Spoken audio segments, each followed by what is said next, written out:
the speech on the occasion of the opening of the law term. It is why his speech yesterday is so important. My dear friends, it will be foolish for any of us to dismiss the stark warning delivered in the speech of the Chief Justice. It will be foolish.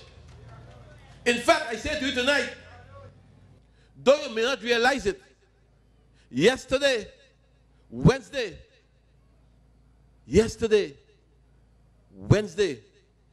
Manning's Waterloo moment arrived. It was his Waterloo because he thought, having appointed Justice Ivor Archie, that he would have had a compliant Chief Justice as he had before. He thought he would be compliant, but he didn't understand. He didn't understand the new Chief Justice. I tell you tonight, if this country's surge of populist rage, populist anger is not checked, this country's anger will devour the government of today. Make no bones about that. Make no bones about that. If this country's anger is not checked, it will devour the government in ways unimaginable. They talk about us in the UNC, and they talk about us. One of the guys in Parliament say that we are imploding. We are imploding, he says.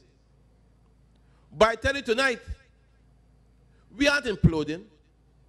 We are changing. There's a difference. We are changing. And as painful as it is, we are changing for the better. But the PNM regime under Patrick Manning is dying. And it is dying in slow motion, like a protracted death scene in a bad movie. And if there were any doubt about that, the Chief Justice's speech yesterday was the final confirmation. I ask you tonight, what did the Chief Justice say that is so of such momentous importance? What did he say? My dear friends, he attacked Manning's constitution and said that danger lies ahead. He made four major points. Four major points he raised. He said under Manning's constitution, the judiciary will be stripped of its independence. The second thing he said is that citizens will be powerless. The third thing he said is that the Chief Justice will have no control. And the last point he made is that judicial review, matters concerning judicial review, can be wiped out.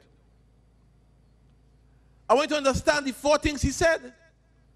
And the four things he said were no different from the things which Ramesh has been saying for months. For months. All the difference is he couched it in a different language from a more elevated position. But nothing is new.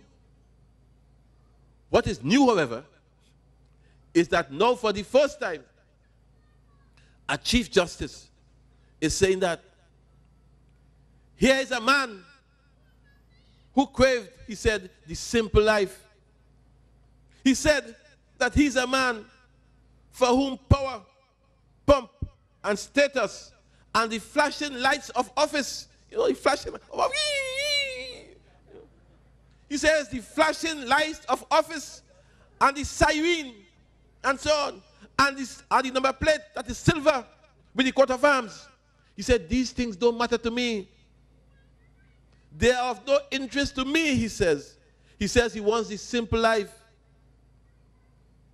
And then, my friends, and then he summed it all up by a quotation from an anonymous Quaker.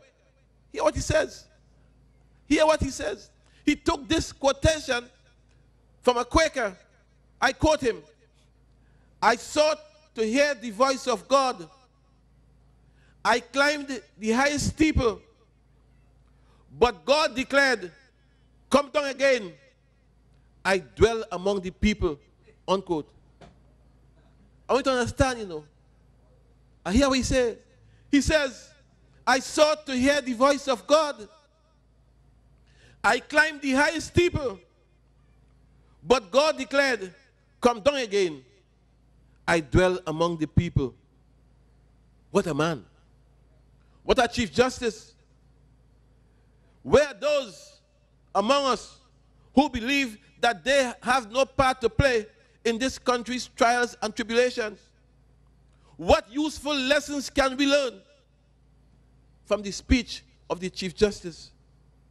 My dear friends, there are two useful lessons that we can learn.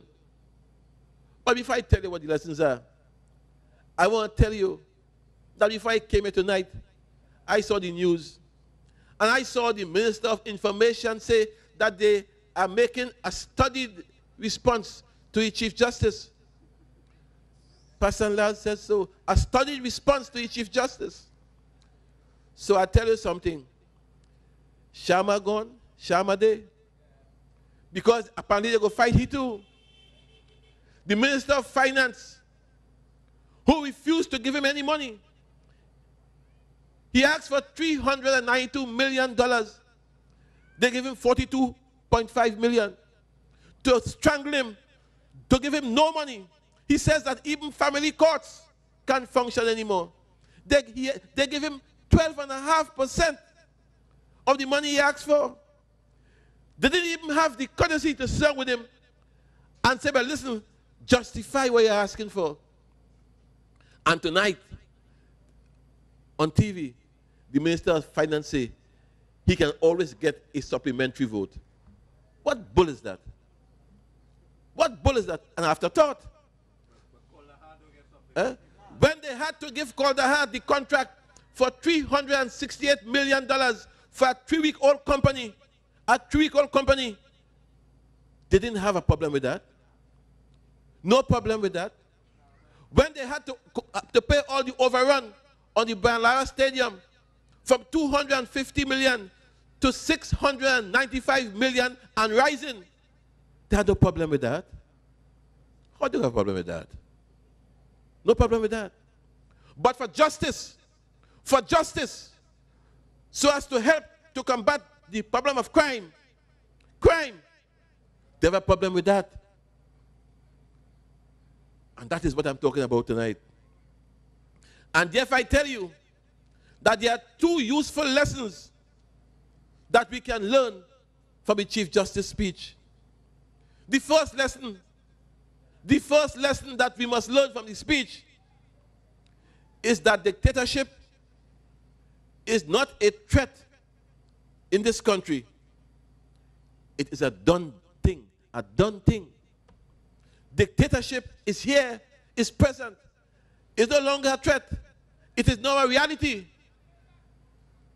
And the second lesson we must learn from the speech is that tyranny in this country is not something for tomorrow. It is here today. It is here today. Look at what Parliament has been reduced to. The highest institution in this country. When Parliament was opened, the very first day it was opened, in the public gallery, you had 11 persons. And I look around, you know, and I said to myself, something has to be wrong. When the budget was being read by the Minister of Finance, it was less than 3/4 full. Something had to be wrong, I said. Something had to be wrong.